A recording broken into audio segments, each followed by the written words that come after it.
Gig workers ని కాపాడుకునేలా కేంద్రం ఒక యాక్ట్ తీసుకురావాలన్నారు మంత్రి వివేక్ వెంకటస్వామి. గిగ్ వర్కర్స్ కి మెడికల్ బెనిఫిట్స్ లేవన్నారు. ఇన్సెంటివ్స్ రాకుండా అగ్రిగేటర్స్ బ్లాక్ చేయడంతో గిగ్ వర్కర్స్ నష్టపోతున్నారని చెప్పారు. టైం లిమిట్స్ పెడుతూ రీచ్ అవ్వకపోతే పెనాల్టీలు విధిస్తున్నారని చెప్పారు మంత్రి. దీంతో వర్కర్స్ త్వరగా వెళ్తూ యాక్సిడెంట్స్ కి గురవుతున్నారన్నారు. గిగ్ వర్కర్స్ ని ప్రొటెక్ట్ చేసే బాధ్యత కేంద్రానిదన్నారు మంత్రి వివేక్. గిగ్ వర్కర్స్ ఏదైతే దేశవ్యాప్తంగా స్ట్రైక్ చేస్తున్నారో వాళ్ళందరికీ కూడా వాళ్ళ డిమాండ్స్ ఉన్నాయి.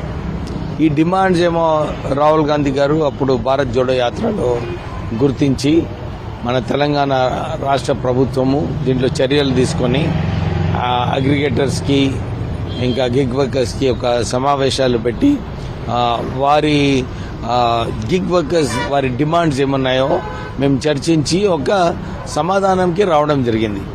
ఆ సమాధానం ద్వారానే మొన్న క్యాబినెట్లో రెజల్యూషన్ పాస్ చేసి గిగ్ వర్కర్స్కి ఒక బోర్డు పెట్టి దాంట్లో gig workers managements and workers and government అందరు ముగ్గురు కూడా బోర్డులో ఉండి దీన్ని ఎట్లా ముందుకు తీసుకువెళ్ళాలి, వర్కర్స్ని ఎట్లా ప్రొటెక్ట్ చేయాలి, వర్కర్స్కి ఇన్సెంటివ్స్ వచ్చేటప్పుడు వారికి బ్లాక్ చేస్తున్నారు అగ్రిగేటర్స్, వీళ్ళకి ఇన్సెంటివ్స్ రానియకుండా. సో ఇవన్నీ కూడా గిగ్ వర్కర్స్కి ప్రొటెక్ట్ చేసే అవసరం ఉంది. టైం లిమిట్ పెడుతున్నారు, టైం లిమిట్లో పోకుంటే వారికి పెనాల్టీ వేస్తున్నారు. ఆ టైం లిమిట్ అచీవ్ చేయాలని తొందరగా వెళ్ళేటప్పుడు యాక్సిడెంట్స్ అవుతున్నాయి. సో వారికి మెడికల్ బెనిఫిట్స్ కూడా లేవు. సో ఇవన్నీ కూడా దృష్టిలో పెట్టుకొని ఒక రెగ్యులేషన్ తెచ్చే అవసరం ఉంది. సో కేంద్ర ప్రభుత్వం ఎందుకంటే వారి చట్టం ఈ లేబర్ కోడ్లో ఇంక్లూడ్ చేసినందువలన నేషన్ వైడ్ యాక్ట్ కాబోతుంది.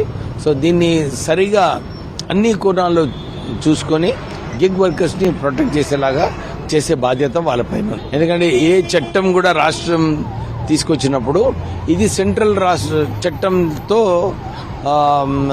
మ్యాచ్ కావాలన్నమాట. సో ఏమేమి డిఫరెన్సెస్ ఉన్నాయి లీగల్ డిపార్ట్మెంట్కి పంపించడం జరిగింది. సో వాళ్ళు కంపేర్ చేస్తున్నారు ఎట్లా చేస్తే బాగుంటుందని చెప్పి. ఎందుకంటే ఏ రూల్ తీసుకొచ్చినా కానీ మేము సెంట్రల్ రూల్లో మ్యాచ్ కావాలన్నమాట. సో అది ఇంకో 2-3 డేస్లో మనకు తెలుస్తుంది ఏం చేయాలో. సో త్వరలోనే దాంట్లో ఒక నిర్ణయం ఏదైతే గిగ్ వర్కర్స్కి వారికి బెనిఫిట్ వచ్చేలాగా మేము డెఫినెట్లీ కేంద్రానికి రికమెండేషన్ పంపిస్తాం.